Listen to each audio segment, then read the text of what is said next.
Welcome everyone. This is Dr. Sharad Jaitly from New York, your cardiologist on your favorite website, MuniMeterHealth.com, which is dedicated to educating you about the human heart and its illnesses across the globe in our two social media channels. So thank you again for associating with MuniMeterHealth.com, your favorite website.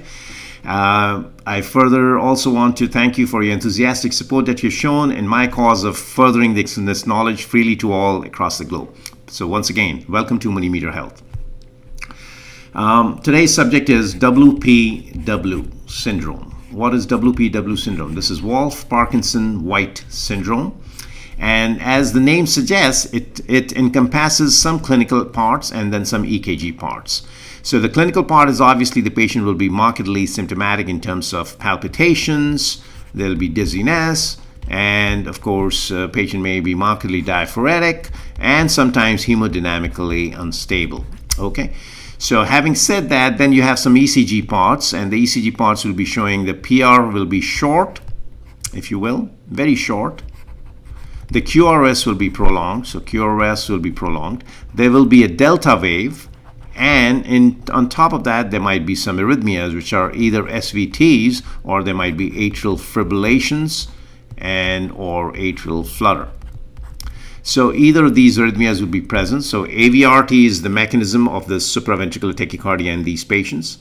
And then, last but not the least, these patients have a management which requires a more specific way. So we'll talk about that in a second because the therapy is very, very specific here. So WPW syndrome normally manifests with palpitations, dizziness, and diaphoresis. Now let's do the schematic here for a second and understand that a little better. Here's my favorite schematic that I normally draw. I'm sure some of you are already accustomed to it as you've been watching it. So the SA node is here, the AV node is here, and then the bundle of His and the conduction through the Purkinje fibers and then up the ventricles, etc. will occur, and this is a normal way of conduction in this setting. Okay. Now, if somebody has a bypass, what you call accessory pathway, so the bypass occurs here, and as a result, we'll draw that in a different color here. And these are very rapidly conducting pathways, if you will.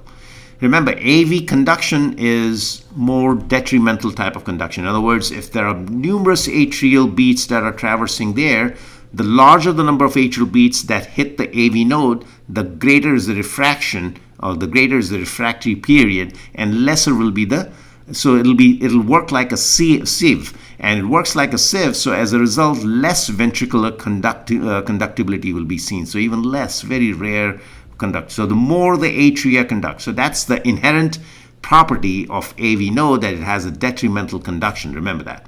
Whereas here, there is no detrimental conduction. Here, it's like free ticket to traverse. So you have all the atria beats that are traversing will automatically be converted into the ventricular beats through this bypass tract.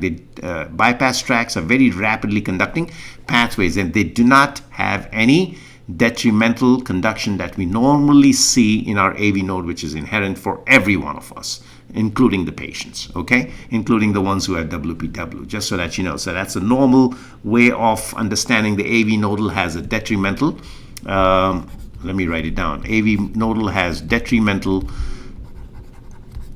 conduction mechanisms. So resulting that the more the atria are doing, the lesser will be the ventricles getting the beats. It will be much less in terms of conductions. Whereas in bypass tracks or pre-excitation, as we call it, pre-excitation pathways, they will have no detrimental conduction. So they are very rapidly conducting pathways, if you will. So very rapidly, they just go very rapidly, and they'll conduct what atria is getting is the ventricles are also getting the same ticket. So in other words, they both are equal in terms of their conduction pathways. So having said that, we have defined the WPW syndrome. Most of these patients, remember, they will present as some form of a supraventricular tachycardia. Normally it's an AVRT, as we call it. And but many times they'll present as atrial fibrillation, and when they present with atrial fibrillation, that can degenerate. Remember, atrial fibrillation in the setting of WPW is very, very dangerous and can degenerate very rapidly into a ventricular fibrillation. That's one of the dangers of WPW to recognize. Many times the WPW syndrome could be just accidentally picked up or incidentally picked up on a routine EKG. Somebody going for a pre-op clearance, somebody going for any procedure, etc. And then you say, wait a minute, I see a delta wave on a normal sinus rhythm. Otherwise, our QRS is prolonged, and let's understand what's going on here. Then you ask the history, and then the patient will say, I have palpitations occasionally, I once in a while feel lightheaded, or I've had a syncope in the past, etc.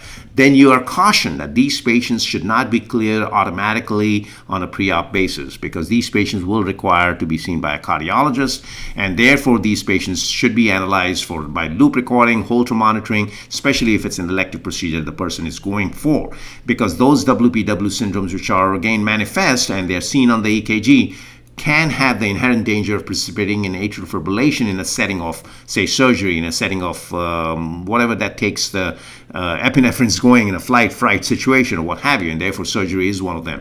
So atrial fibrillation, and that can degenerate into ventricular fibrillation, and therefore sudden cardiac death can occur. So just be careful with this setting, that this is one of the problems with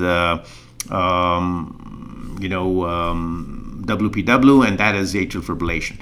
Now, because atrial fibrillation of a very rapid ventricular rate occurs, beta blockers, calcium blockers, and anything that blocks the AV node, no blockers be given. So calcium blockers, beta blockers, and even adenosine. So all these are contraindicated. Remember that. None of these drugs. So the only drugs that you can really give are maybe IV procainamide or type 1A drugs. Procainamide, these are type 1A drugs in the arrhythmia class, and because type 1 procainamide is safe, quinidine is safe, and norpace is safe. So these are the three agents that you can use from the type 1A drug. But then you can cardioversion becomes becomes the procedure of choice, because atrial fibrillation can be converted into normal sinus rhythm, or AVRT can be converted into normal sinus rhythm. And then, of course, radio frequency ablation, because this is the procedure of choice for long-term management. So immediately you try to stabilize this patient, put them on IV procainamide overnight. Next morning they should be scheduled to go to radio frequency ablation, especially if you have a pre-excited atrial fibrillation. Okay, so in a nutshell, I've explained the WPW syndrome for you, basically suggesting that, look, the two major points are: avoid the beta blockers. Any AV nodal blocking drugs should be avoided. Patients who are high risk and manifesting accidentally, for instance, say airline pilots or preoperative clearance, they should undergo radiofrequency ablation evaluation by a cardiologist, by an electrophysiologist, not necessarily requiring EP study, I'm saying, because that is almost becoming obsolete. But I'm saying that these patients will have a tendency to go into atrial fibrillation, therefore, because they are high risk, but high risk for the clinical syndrome, but low risk for the procedure. So you're better off giving them a low risk procedure with low complication rate, and that is radiofrequency ablation is the procedure of choice in these settings of WPW syndromes. So again, they're recognized on the surface EKG by a short PR interval or prolonged QRS, and then of course you have either in the presence of an AVRT, atrial fibrillation, or atrial flutter, and these patients also sometimes can be hemodynamically unstable as well. So all these things must be taken into account when you're evaluating these patients with WPW syndrome. Thank you again for watching MuniMeterHealth.com. Keep associating with us, guys, and again, interns, residents, fellows, before you take the exam, obviously, hopefully this is very helpful, and do press the like button if you like it, obviously, and I'd like to see that as a response to this way. I know that you guys are watching it and you're communicating with me online as well. Thank you again for associating with MuniMeter Health. Join in large numbers, bring all your friends, your colleagues to learn these small video vignettes, because I've chosen small little video vignettes primarily for you to take the exams, or even helping you in your clinical day-to-day practice, okay? Just to brush up. Sometimes you just want to be brushing up, just like I like to brush up myself, and my colleagues like to brush up their CMEs. So continued medical education is one of the areas where we concentrate. Again, patient education is very important, so I do have a set of videos for patient educations also, because that's the only way we can improve the clinical outcomes, and that is one of the prime goals at MuniMeterHealth.com. Thank you again for watching, and so long. This is Sharad Jaitly from New York.